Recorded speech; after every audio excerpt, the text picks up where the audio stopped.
Inauteriak, nor da nor.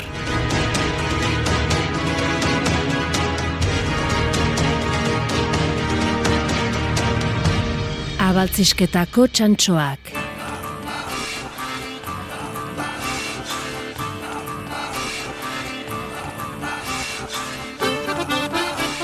Inauteri igandean, abaltzisketako txantxoak etxez etxe dabiltza, eskian eta dantzan.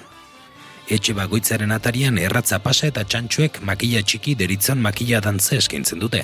Soinu jolea eta zesteroa lagundutela.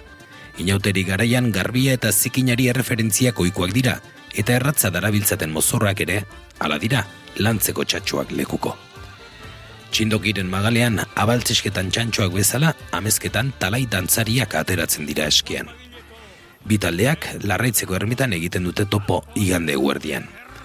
Antzera ibiltzen dira ere Arano eta Goizuetan, etxez etxeko eskian, bai eta lesakan, fraindarrak eta goitarrak.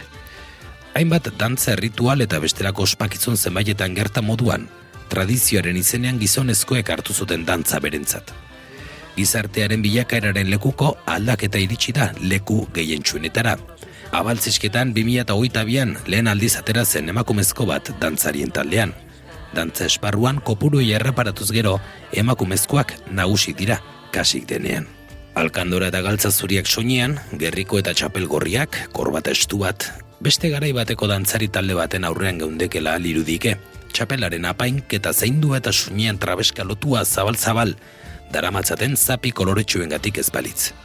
Txapela ari zuriko marrazki geometriko zapaindua dute, bueltan borla zuri txikiak dituztela. Ez da, askorik behar inaute igandeko eske erronda gauzatzeko. Azken hamarkadatan ezagunak egin diren beste landa eremuko inauteri zenbaien aldean, itxuraz sotilak dira abaltzisketakoak. Baserri bakoitzean errepikatzen den dantza, zuria nagusi duen jantzia, okasiorako apaindua eta makildantza bat. Mozorro berezi eta gitarra luze eta ikusgarrien artean maiza azten dugu. Etxez etxeko eskia izan dela berez inauterietako funtsa. Herritarrak elkar agurtuz, herria noraino heltzen den gogorarazteko herritu xume bezain eraginkorra.